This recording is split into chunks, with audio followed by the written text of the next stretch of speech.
I think I'm live. I'm thinking like it's so weird because the chat goes live before I even push go live. So it's very strange. We'll get used to it. I can't find my glasses anywhere, so I am putting on my old glasses. Hopefully I can see okay. They're very dirty. Good, how are you, Mr. Simon? I am going to clear these. It's been a very hectic day. I'm just going to give everybody the heads up. It's been a bit of a crazy day. Hello, Spirited North. My daughter had a crisis. It's not a funny crisis, but it's kind of funny. She is terrified of spiders, not to a little degree, but to a phobic degree. It has to do with her night terrors and all kinds of things. But she's terrified of spiders. But she's done very good over the years of being an adult, of dealing with the spiders that she needs to deal with. But she called me in absolute panic and was like, I can't deal with this spider. She was hysterical. And so I'm like, because she's never been that upset as an adult, I thought, okay, I don't love to get spiders, but I'm okay. Like, I can deal with them. We've made our peace. So I'm like, okay, I'm just going to have to drive over there and take care of her spider problem. So I went to her apartment. Hopefully she never listens to this. She doesn't generally, but I'm giving it away. But she was in the corner as far away as she could be. It was in her bedroom. It was on her bed. Of course, time took before I could even get there. Her apartment is not close to my apartment. It's not far, but it's taken me a good half hour to get there. And so, of course, I wasn't going to be sitting there waiting for me to go get the spider, right? It wasn't going to be like, hey, come get me. I'm just going to sit here and wait. So it wasn't sitting where she had barricaded the door to her bedroom. So I had to try to find it. I do, Anna says, or Anna or Anna says, why don't you think about the symbol? I have come to peace with, and actually a spider is one of my animal energies that I work with, but they're still, when I have to deal with them, we do have jumping spiders, and we don't do real well with those. And again, she's got more what I would literally call a phobia. It's not something even to make an entire light of, because it's really bad. But she's done really well with dealing with them. But this one, she's like, it's huge. So to be honest with you, I was expecting to go in there and find a little bit of a bigger spider, but not anything too bad. I started to peel things off, pull away the mattress and things of that nature, and came across the spider she was talking about, and it was huge. I have to say, it was huge. I again have made peace with doing the spiders, but that would have freaked me out had it been on my pillow in my bed. I would have freaked out myself. So the fact that she went into hysteria is not entirely too shocking, given the size of said spider. So it was terrible. I did take care of the spider situation, and then I just really tore apart her whole entire bed area under her bed to make sure there were no other giant spiders. There was no spider webs or anything. So it must have just been, I told her, I said, we live in a world connected with the outdoors. Spiders will come in, but it was big. It was big. I mean, in my head, it was this big, but it wasn't. But it was big. It was big. It had big legs and it had a bigger body. It was big. I have to say, for a spider in our area, it was a big spider. So I had to give her a little bit of props, but it was just like, I had a lot to get done. But, when your child is hysterical, and she doesn't normally get hysterical, I'm like, okay, we just got to drop it and go. Drop and went. She took me to lunch afterwards. She has two cats. But they weren't taking care of that spider situation. So anyways, poor thing. It was big. Exactly, Miss Kaleidoscope. Hashtag, it was big. Regardless, I couldn't fault her for being upset. So anyways, it's just been hectic. But then she took me to lunch, which was nice. And then we went grocery shopping. And so it's just been one of those days. We are just doing an hour of talking about the liminal space today. I have to go pick somebody up at 5:30. I was going to do the chat earlier, but said spider emergency, just through the day in wonkers, and that's okay. That's okay. Life does get a little crazy sometimes. So I hope that you all have a little bit of grace for the craziness. But I did want to at least come on and have a chit chat. So I figure, why not still do it, even if it has to be an hour? That's okay.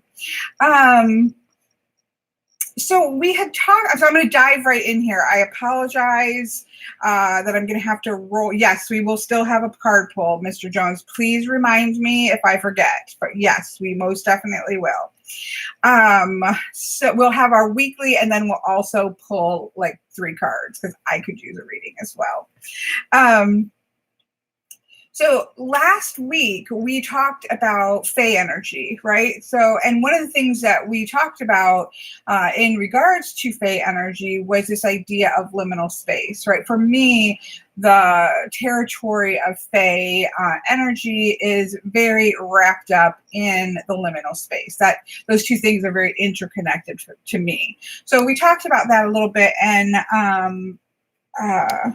Colin from the Prism Tarot is, I think, what his ID is on Instagram, and I think he's on YouTube now as well, which I don't think is under Prism Tarot, maybe Prism and Company. I can't remember, but I know he has a YouTube channel now. He's just starting up. But anyways, he had messaged me that he was really interested. He hadn't stopped thinking about the concept of liminal space since we had the chit chat about Fey energy here last live chat.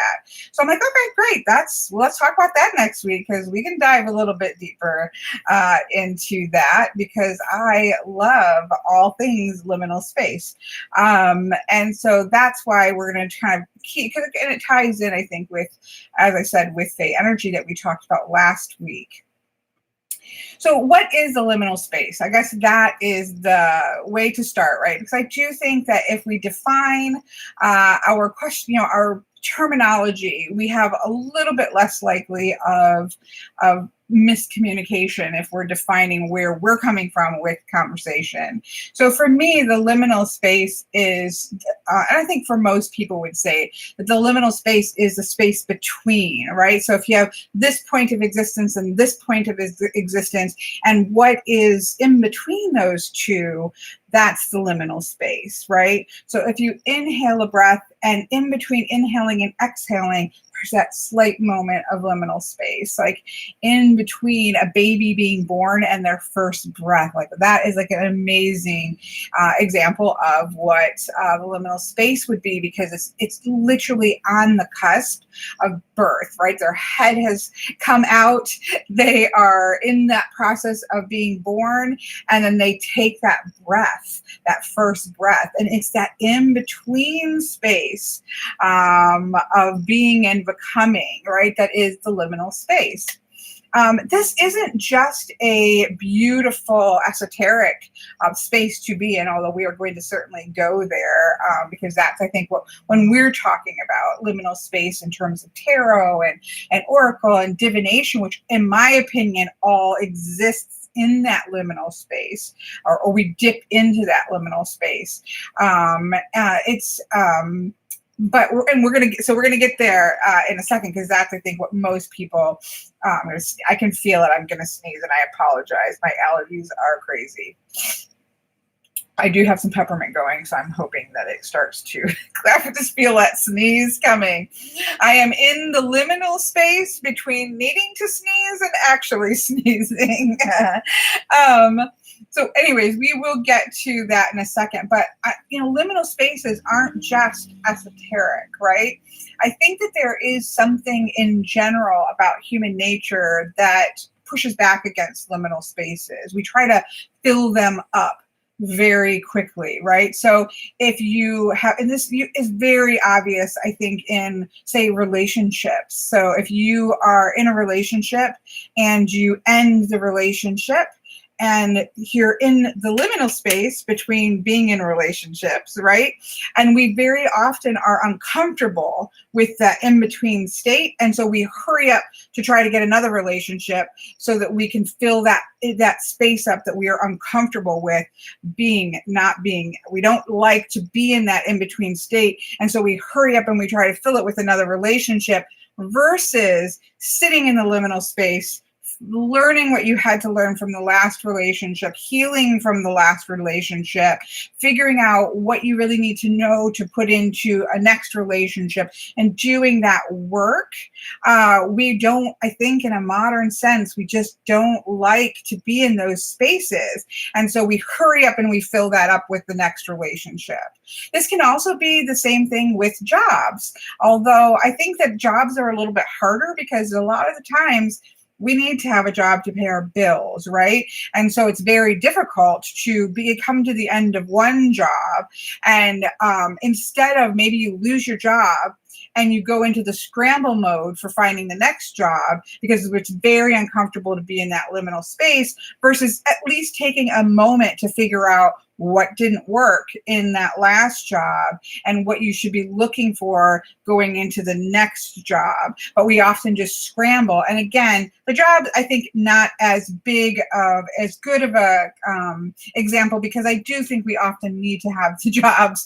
Many of us, are week to week, and we need to pay our bills and put food on the table. So that's not as good. But I think in a perfect world, at the end of something, we would keep that space before we just dive into the next thing. And I think relationships really do show that, because I think we all know people and have been that person or are that person, or again, know people like that. That really do so fear that empty space of being on one's own that they end a relationship and just roll right into the next relationship, because that's such an uncomfortable space to be in. Something tragic has happened, like whatever that tower moment that's happened, right? And we had the tower moment, the lightning has struck, the bricks have fallen, the fire maybe has just gone out, and we want to jump right into the next star moment, or we want to jump right into something that is to fill that uncomfortable space of being between, versus, again, taking the time, learning to get comfortable in the in-between spaces, so that you can, when you do move forward into the next space, you're doing so with intention. You've learned what it is that you need to learn. You've done some of that work. But I do think that we are often really uncomfortable in that liminal space, that sense of limbo, right?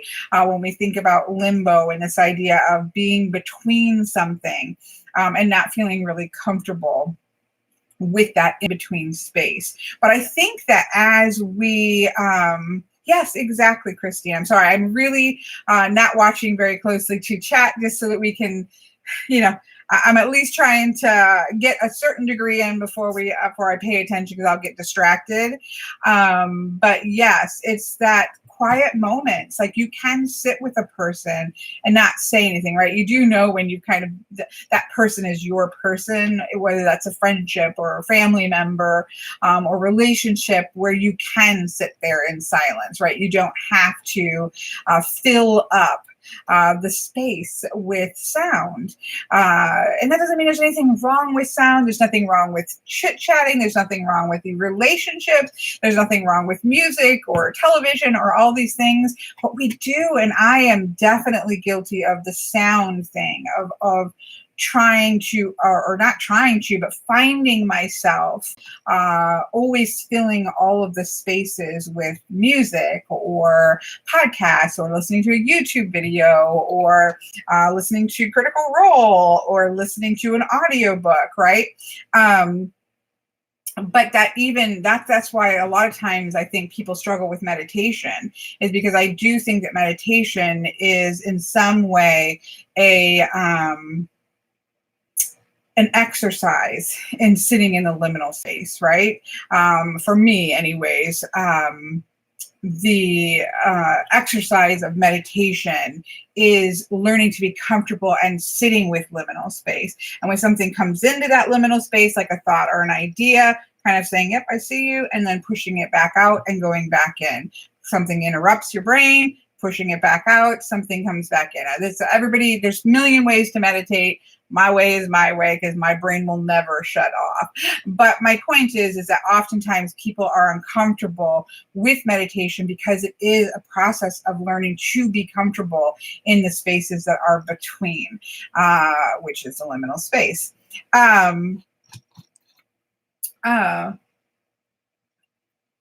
Anna Teresa makes a good point. And again, I do see some other people. Claire, I know you've asked a couple questions. I'm going to try to stay on topic of liminal space for this first hour, or this is the only hour today, but that's kind of been our thing. Let's just kind of stay on topic just for this. But I'm with Anna Teresa. I do think sometimes my feeling sound up is because I do have tinnitus. And it gets quite loud at times. And so sometimes I keep a fan running. I keep music, even if it's lowly playing, because it offsets some of the ear ringing. So I do totally understand. No worries, Claire. I'm just trying to make sure you know I just wasn't ignoring you. So I definitely have that problem, although I do find that like a fan also can help, and then it's not at least noises and talking and things like that.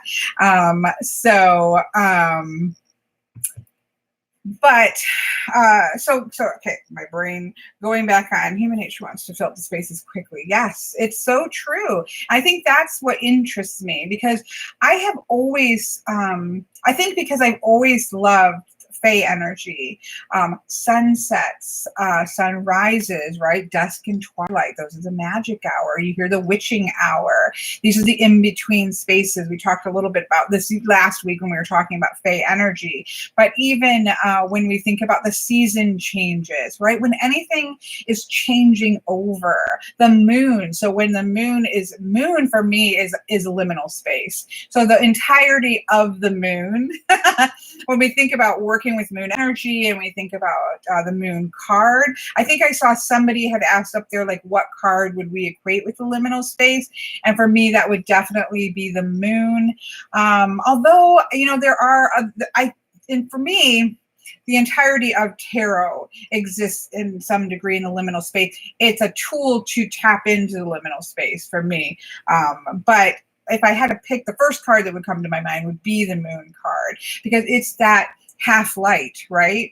We can see by moonlight, but we can't, it's not the same as sunlight. There are a lot more shadows.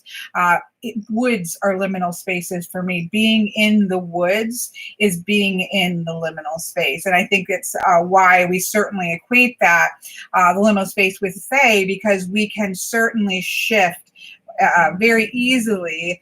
When you're taking, I've been doing I have a new reading called The Walk in the Woods.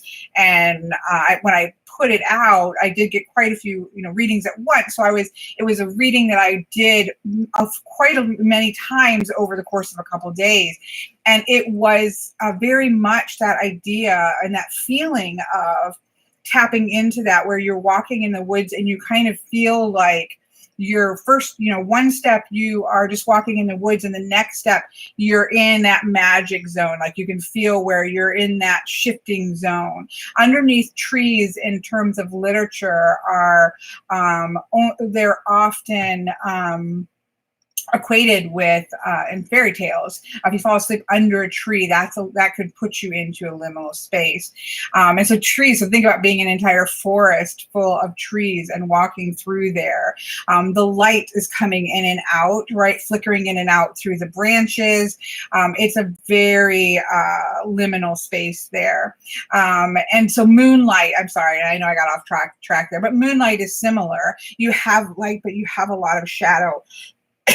Excuse me. And so it's really easy to shift in between in those liminal spaces. So for me, the entire cycle of the moon is working with liminal spaces, because there's just always this shifting, right? It's always in the process of turning into the next, then turning into the next. So it's just this beautiful, constant liminal space there with moon. So yes, to whoever asked about the tarot card, for me, again, the whole tarot system is a tool for me to tap into the liminal space, but the moon card would be the one that I would most equate with the liminals. I'm trying to think if there was anything else that would really jump out at me. Some degrees, the Wheel of Fortune, right? If you look at a medieval Wheel of Fortune, you'll see and you'll see somebody like hanging on the side. You'll see somebody sitting on the top. You'll see somebody underneath that's hanging on for dear life. And the idea of the Wheel of Fortune is that it's going to turn. If you're at the top, you're really just about to go off and you're going to swing down to the bottom. If you're at the bottom, hold on, because things are going to swing again and you're going to come back up and you're going to be at the top, right? It's an expression, it's a visual representation of change, and that life is always in the process of changing. And so in that way, the Wheel of Fortune would also be a card of change. And that kind of represents when you're in that in-between place, it's really uncomfortable, right? So if you're at the bottom and you're getting ready to swing up, or if you've, I don't know if you've ever skydived. So one of my bucket list things was skydiving. Is to jump out of a plane. And so when I was like at 35, I don't know, it's my late 30s. I can't remember. I'm very bad about things. But yes, Hanakana, the Four of Swords, that would be a mental limit. Step out, have that space between. The battle's not over. You're not staying there. You're going to get back in. Yeah, that's a great example. Sorry, I lost my train of thought. Anyway, skydiving. So there is a moment when you are skydiving, right? Where when you fall out of the plane, this is my experience with skydiving. It's one of those moments. I have certain, like a couple of moments that are just like these huge moments that I can just kind of, they tick through your life, and you'll never forget that feeling. And truthfully, one of those for me is skydiving, when you fall. And for me, for the experience that I had going from the plane, so you're standing in the door of the plane, you're holding, holding and waiting for that moment when you're supposed to go, and you're like in the plane and you're terrified, and I was terrified and excited and all of those things. And then when you drop, right? So when you tumble out, that moment to me, I mean, if I could have cried, and I couldn't because my breath was taken away, but if I could have cried, I would have, because it was a space that was, I'm sure in seconds, only maybe a second, maybe half a second. I have no clue. But that moment, I will never forget the feeling of just total silence, total weightlessness, total peace, just complete suspension. And then there was and then you're plummeting in your face, and your cheeks are going crazy because I have chubby cheeks. No matter what I weigh, my face is chubby, and so they're flying everywhere, and there's chaos comes, right? But that space was the most profound space to me, and that is an example of sitting in a piece of liminal space that was very, very short, but felt like it went off forever. Yes, definitely. Yes, Tammy Pie, very good example. I love that. When you're kids and you swing as high as you can swing, right? You swing and you swing and you swing and you get as high as you can go. And then when you let go, because you're going to jump and you try to get as high up on that, that uptake when you let go. Isn't that amazing?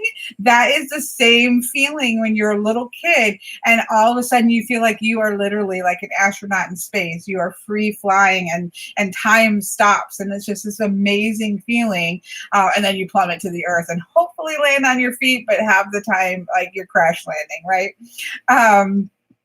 Yes, that is such a and but children just instinctually, I think, go there, right? I do think there is something about children, animals, cats, um, that they don't. There's not such a division between dimension, between space, and so that's why you often see children, babies especially, looking at things, and cats watching things that you can't see. They see into the liminal space far easier than we do. Maria, the cheeks. Yeah, it's true. I have video, and it's not something I probably would share.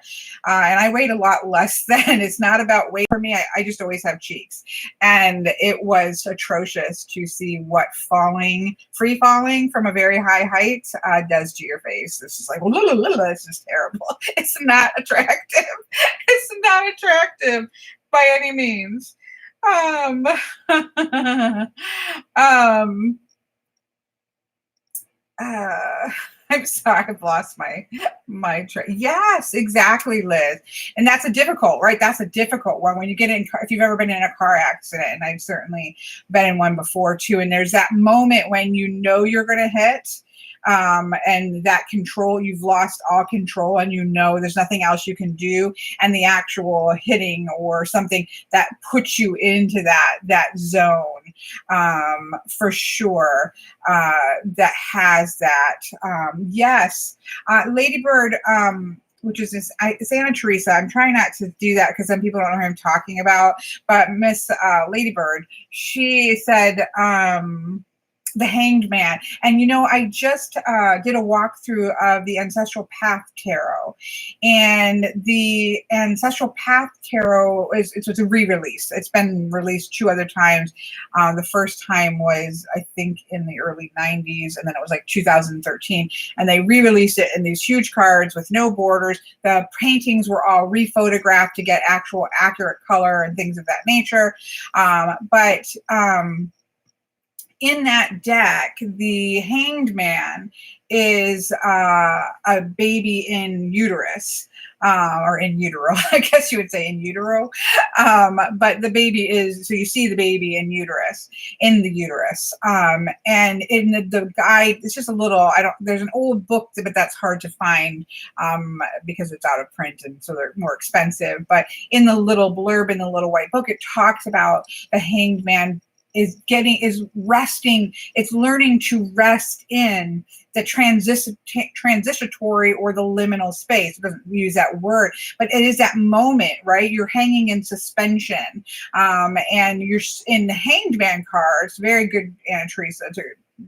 That card's another great liminal space, because what the Hanged Man would be about then is getting comfortable. Again, it's like meditation. Can you get comfortable in that liminal space, putting yourself into a space like meditation, hanging upside down, these types of things? That can you get yourself into that space and rest there and be comfortable? Often we will see like a Hanged Man looking very serene, sometimes with a glowing around their head. And the idea is, of course, that's very different than the older Hanged Men that were a little bit more about taking the consequences of your choices, right? But we now see the Hanged Man as very often a very serene, meditative look to that person, and they are leaning into the uncomfortableness of that liminal space and gaining something. Think of Odin hanging on the tree, right? Injured and hanging there for, I think it's Odin 7 days. Now I get the mix up. Obviously, we have the Christ Jesus on the cross for 3 days, being very liminal space.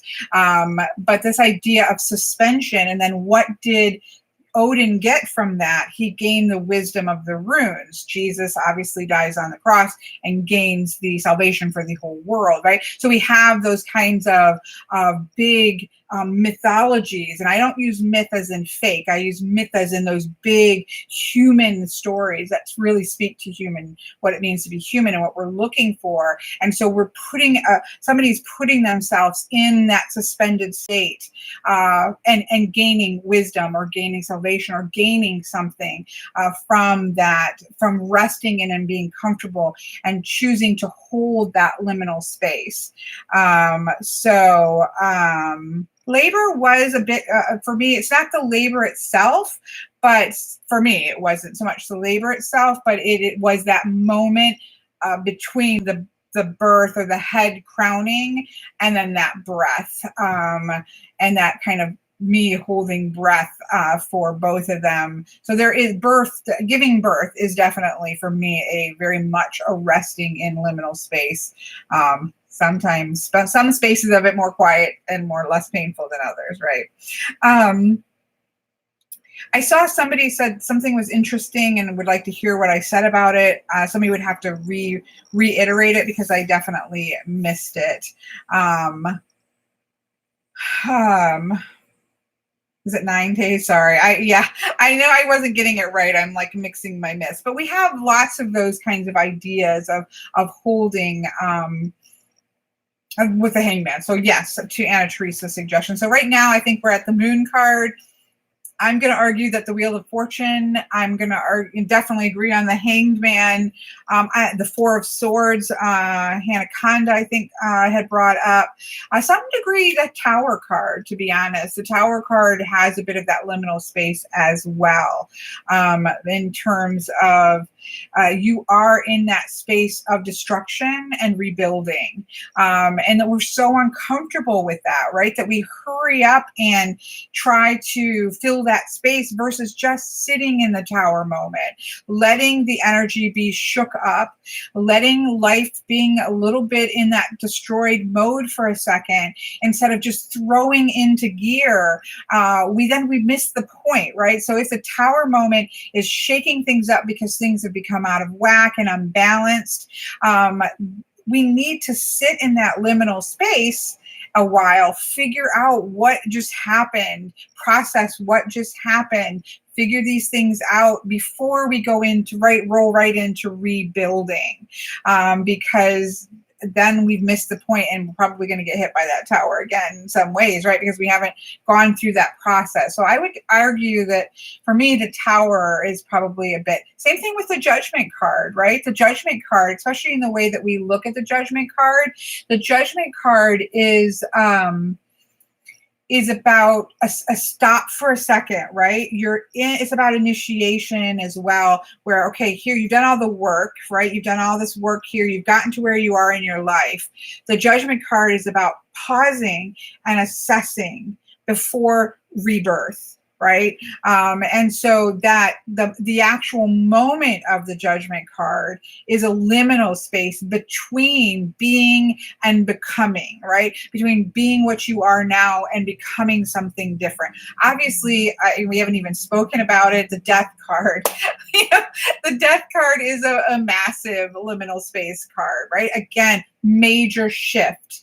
And it's that pause between. If you believe in reincarnation, then that moment of death, a lot of times people believe there's a space between, right, before you then go into the next existence or the next life. That might feel like a few minutes, or it may be a lifetime before reincarnating into the next physical space. If you believe in heaven or Valhalla or whatever, whatever version of an afterlife, there is that space between. If we think about ghosts and spirits, they're all in that liminal space between life and what's coming next. They're in between that space. There are traditions. I know there are some Chinese or Oriental traditions, Asian traditions, that have even set amount of days in which, when somebody passes, they're going to be in a liminal space for so many days, and there's offerings that are left and talking to them and all of the things that happen before they may be moving on to this next phase in which they may not be as open to communication,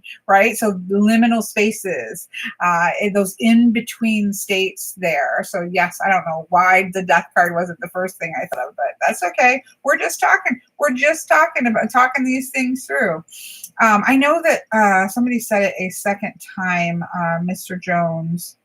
It was about cards going into the same space, but being different entry and exit points. I love that because I do believe that,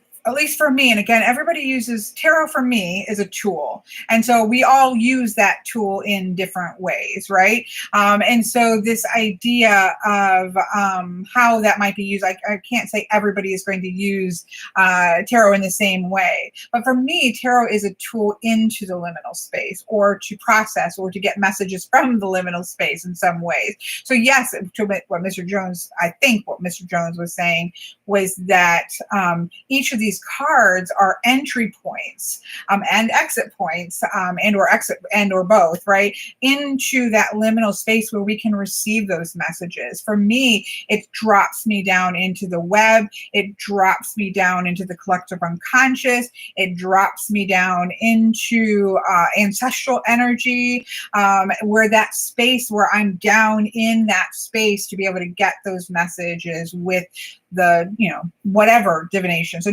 I would say divination, not just tarot, but any form of divination is being, for me, used to access and gain messages from that space between. Yes, doorways in general. So entryways are liminal spaces for sure, because it's between one existence and the next. One moment you're in the house, and the next moment you're stepping right into another space, into the outdoors or into your garage or whatever that's going to be. So, as my own practice, paying attention to doorways and windows are very important. So when I smudge and cleanse, I definitely do protective things on those spaces, just as not just a physical entryway, but it is a liminal space. It is a boundary crossing. And so it's important for my practice. That's important to pay attention to, those boundary spaces. I don't even know if I answered what Mr. Jones was. I don't know if I answered the question that was being asked back then. Maybe Mr. Jones, no. Or if I spoke to what he was talking about.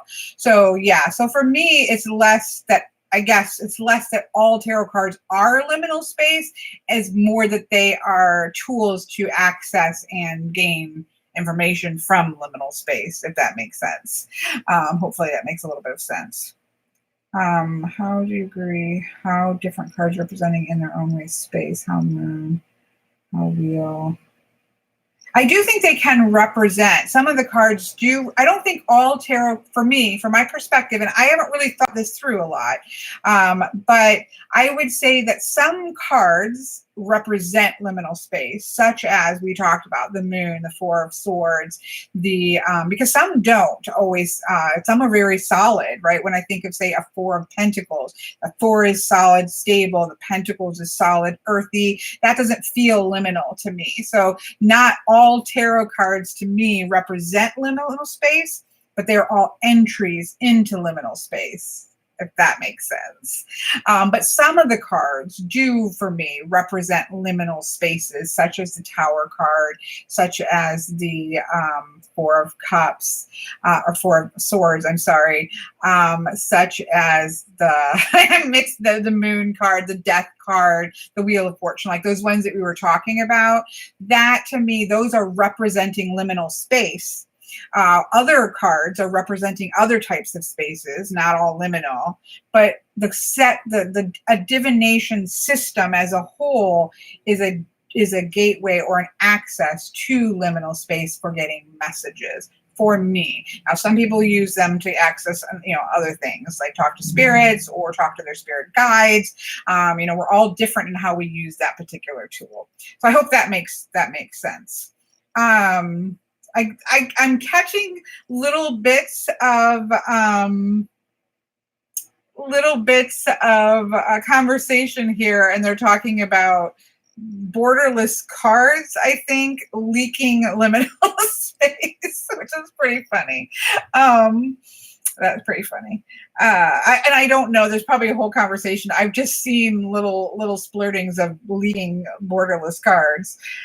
Jamie asked about the Eight of Swords. That is an interesting one. That would be. I'm just thinking through as we think about it. Yes, because we have a person who is suspended by their own. This is an interesting one because that is where we have put ourselves. And in some ways, the Hanged Man is the same way. The Hanged Man is putting ourselves in the situation of a liminal space and of suspension, right? Either by our actions, if we're looking at the older cards where it's more of a punishment, but we cause ourselves to be there, or as by the more meditative transitionary space that we think of with Odin and Christ and things of that nature. With a more modern representation of the Hanged Man, we can definitely see that. The Eight of Swords is one in which we put ourselves into a space of suspension because of our brain, right? Our mind has put us in that space, and we've got to figure a way out.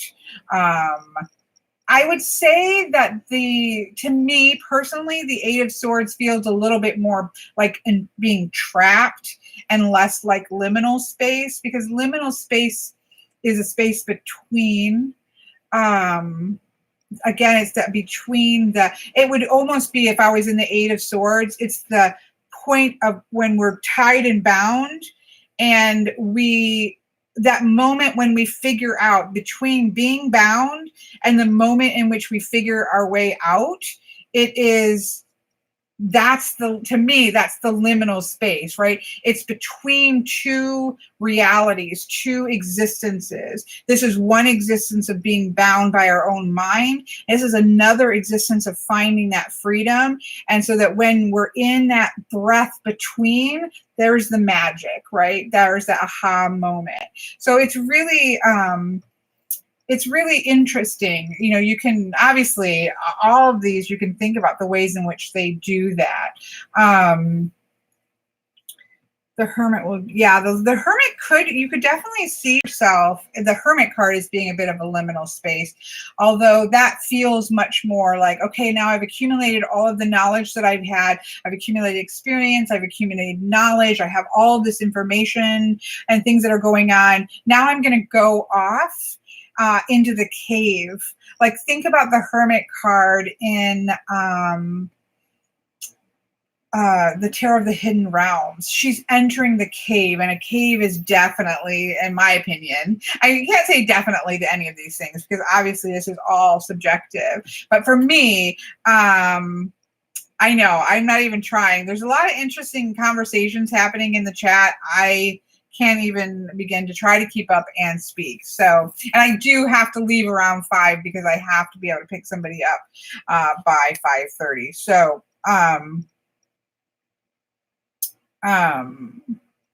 so I'm just looking to make sure whether anything has changed there. Okay, so that I'm trying to stay out of the, it is a huge topic. And let's be honest, right? These chit chats, which I'm loving, can I just say thank you all? I'm so enjoying having these topics, right? The purpose of these topics are not to speak on everything there is to say about these particular topics, because that's impossible. There's no way last week we could talk about everything I think or feel about Faye in an hour chit chat. There's no way that we can cover an entire topic of liminal space in this, but it gets us thinking, right? It allows us to just process and think and get that brain churning so that we can then be thinking about it through the rest of the week. So I'm really loving that. Again, I'm so glad that you guys are willing to like go along on these rambles, these subject rambles, because I do think it's great to think of these things that are going on in our head in many different ways all the time, but just being able to process through them and kind of bang it around and think about it. But yes, the cave, I love image of a cave is very much that image of entering into a liminal space. Dreams, I mean, we haven't even touched on dreams, right? I mean, dreams are liminal space between being awake, being solidly asleep where you're not dreaming, and being all the way awake and in the world. We're in that in-between space, and we're processing, and we're doing all of the things that we need to have. And that's one of the things that's so interesting, right? And again, that we should have a whole, maybe next week we could have our topic be dreams, because I think that is an amazing topic. So why don't we just do that? Next week will be dream topic. So I'm not going to go too far there, but we know that we need, I'm just going to say this, and I'm going to try to pull some cards. But we know that we need to dream, right? It's a physical necessity. It's an unhealthy, and not everybody remembers their dreams. And we'll talk about that next week, and talk about how you can work with trying to remember your dreams more, lucid dreaming. That's something, yeah, that's hugely my jam, right? But dreams, we know that we need those, right? We know that we need to dream. And if we don't have access to that space, it's unhealthy, right? If we keep awake, or if we keep somebody from going into REM sleep, that it can be very unhealthy for that person.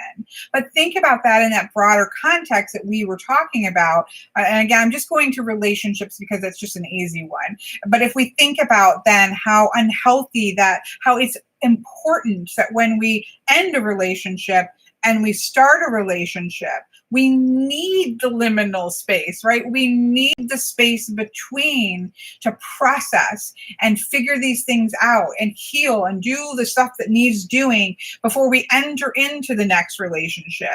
And so that if we just bam, bam, bam, bam into them, we never get that space, and that's not healthy, right? We all know that it's not healthy to just roll into the next thing and not give ourselves space. When we can see that in the way that we need the dreams, we need that liminal space to be able to process what's going on so that we can function in the regular world, right? And so yeah, we'll do dreams next week, because I think that's would be a fantastic conversation. But I'm going to stop for a minute. I know I was just like, but I wanted to just get us thinking about it,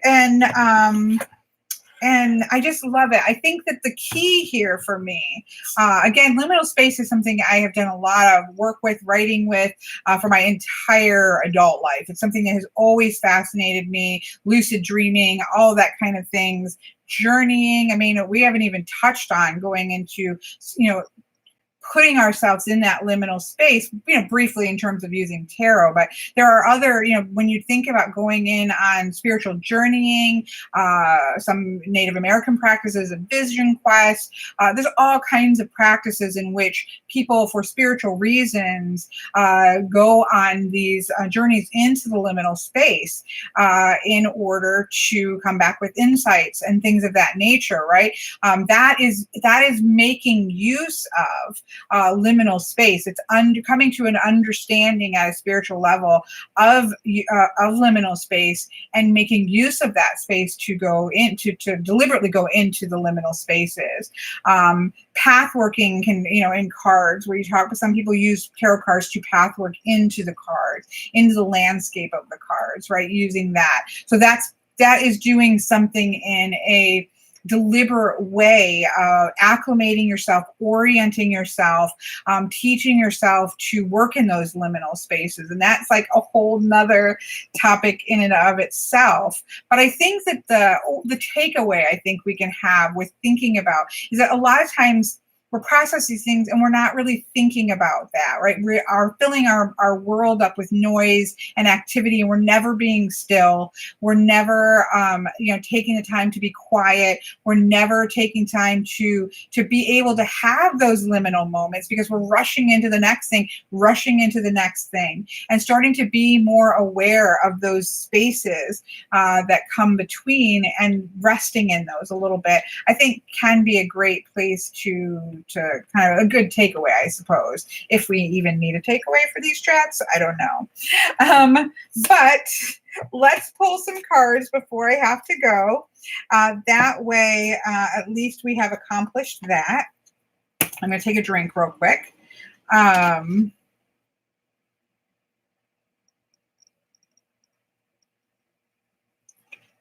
Of my unhealthy drink. I know.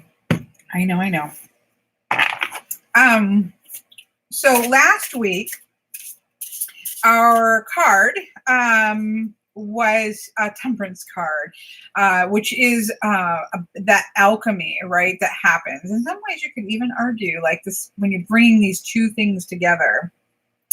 There's a moment of liminal space in everything, right? There's this moment that you just have to be wary of when that shift occurred. Not wary of. You need to be mindful. You need to be mindful of those moments, and you're going to find them everywhere, right? When you go to take a step and before your foot lands, that's a liminal space. Like there's just so many tiny moments of liminal space. And then there's places of larger liminal space, and then there's places of intentional liminal space. And it is a huge topic. I'm just throwing cards everywhere. But it's an interesting one. And next week we'll talk about dreams. So we'll be existing entirely in the liminal space next week when we talk about dreams. My hair is driving me insane. Can we just say the growing out is going to be painful? Anyways, the temperance card is really about melding energies that are disparate into something new, right? So where you have this idea of masculine and feminine energy, and they're going to be stronger when they're put together. That was actually really useful for me last week because there's a lot of things that were going on, but needing to be able to merge those together into something that would be helpful and functional. So I actually found the reference kind of coming back to the temperance card every time I sat at my desk to be a good touch-in for me over the last week. So let's see what this week's touch-in is. And then I do want to pull a regular reading just because we're not getting the second hour. Again, if you came in the middle of our ramble, it's just been a crazy day. I have to leave at 5, but I was going to start early, and my daughter had a bit of a spider incident or tragedy that just didn't make that happen. So I apologize. This week is just going to be an hour. But I still wanted to at least get that hour in because I was really excited to talk about liminal space. So, so we're going to pull this card. And thank you, Mr. Jones. I appreciate you keeping me, ooh, 4 of Pentacles. This is beautiful. These I'm wearing my old glasses because I can't find my new my regular glasses, because I didn't have the time to look for them. These are not as good for reading for me as my new ones. Nurse Reading to a Little Girl by Mary Cassett. This is in the Metropolitan Museum of Art of New York. And the quote here is, "Ordinary riches can be stolen. Real riches cannot. In your soul, are infinitely precious things that cannot be taken from you." Oscar Wilde.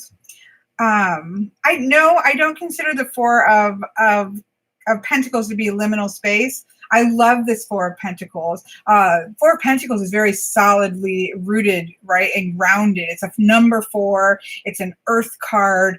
It's very solid.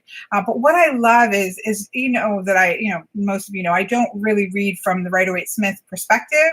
And one of the ones that irritate me the most, barring the 3 of Swords and the 10 of Swords, but one of the ones that also annoys me is the 4 of Pentacles, because the number 4 is about stability and strength, and the Pentacles is about earthiness and resources and solid. So for me, the 4 of Pentacles this is a time to hold in what is important. It's not a time for outputting. It's not, to me, about greediness or anything like that. It's just about holding your resources close to your chest, not outward, right? Not putting it out, not spending of your time and your resources. So I love this version of this because it's saying to hold to you what is most precious, and that's not ordinary riches, right? What's most precious is what's inside of you, that you have inside of you, infinitely precious things that cannot be taken from you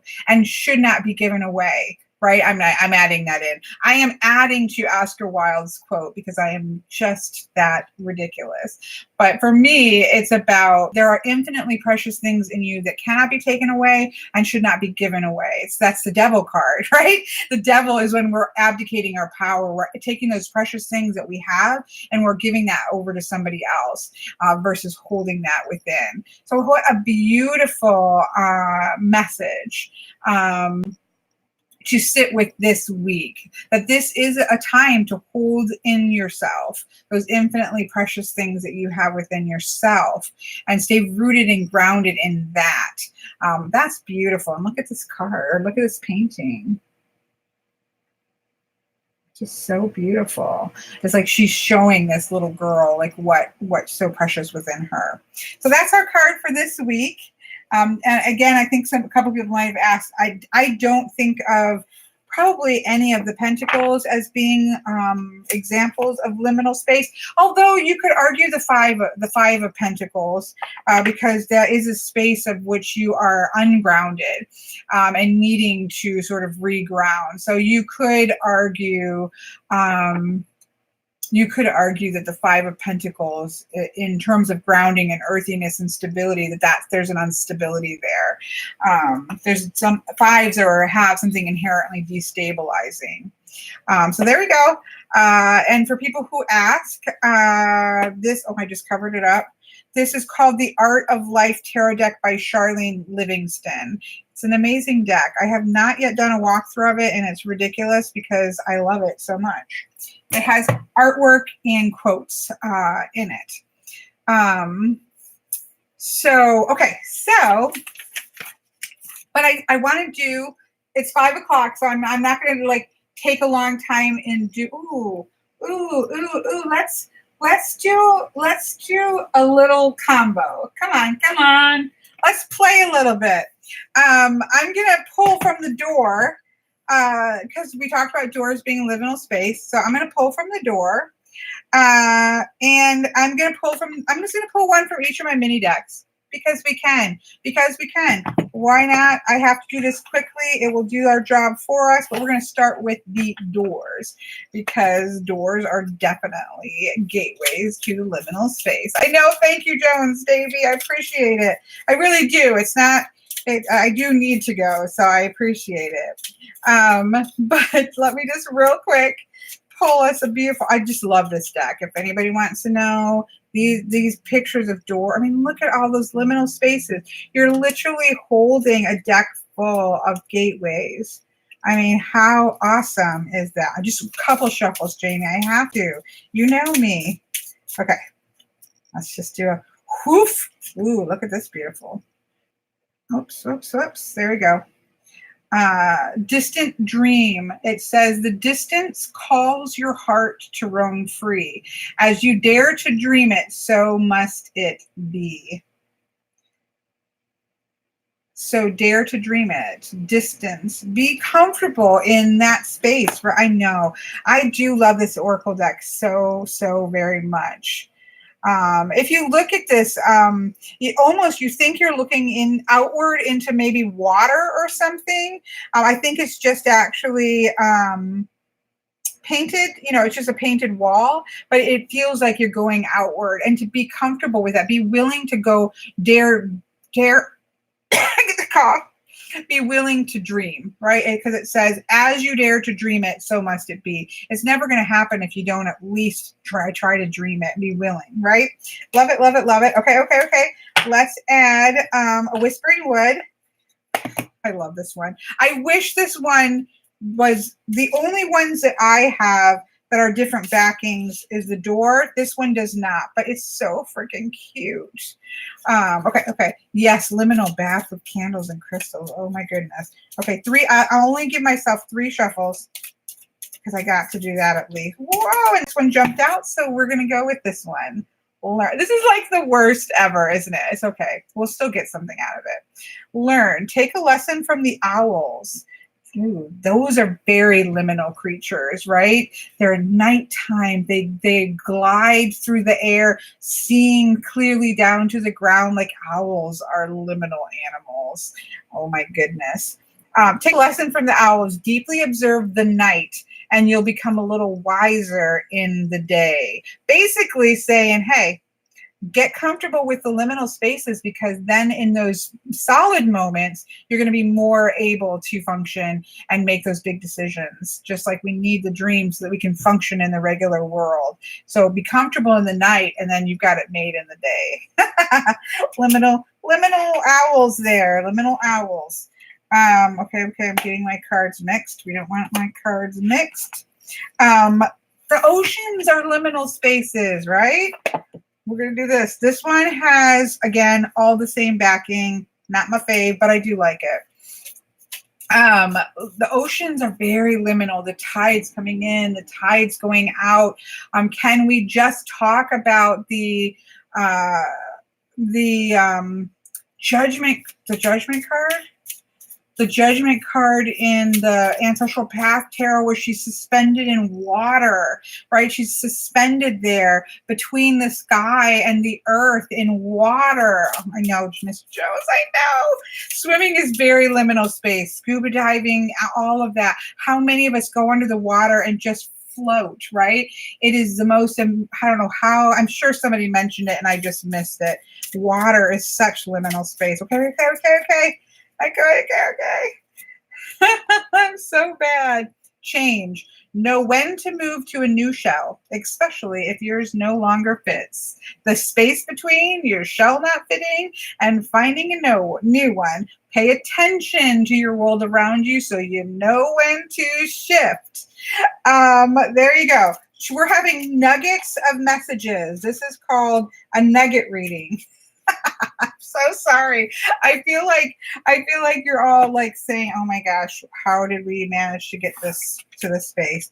But you know, there's nothing wrong with the nugget reading. There's nothing wrong with the nugget reading. I'm leaving as soon as I'm done with this one. Thank you all for joining in on a bit of a crammed hour. I absolutely love this conversation. I hope we continue to have this conversation. And next week, we're going to talk about dreams. So we're staying in the realm of liminal space next week, just a very specific liminal space. Whoa. And this is the star seeds, which I love. It's all different backgrounds. It was my very first mini one. Okay, pulling our last nugget. Signs.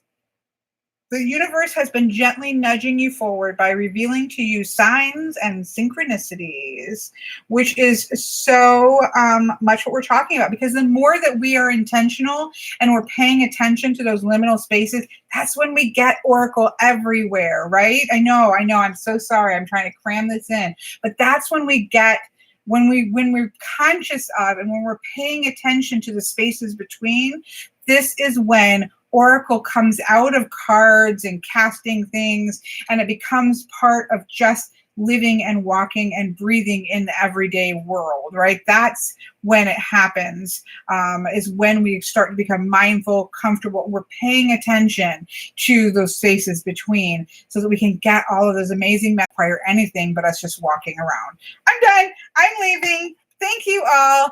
Have an absolutely wonderful rest of your weekend.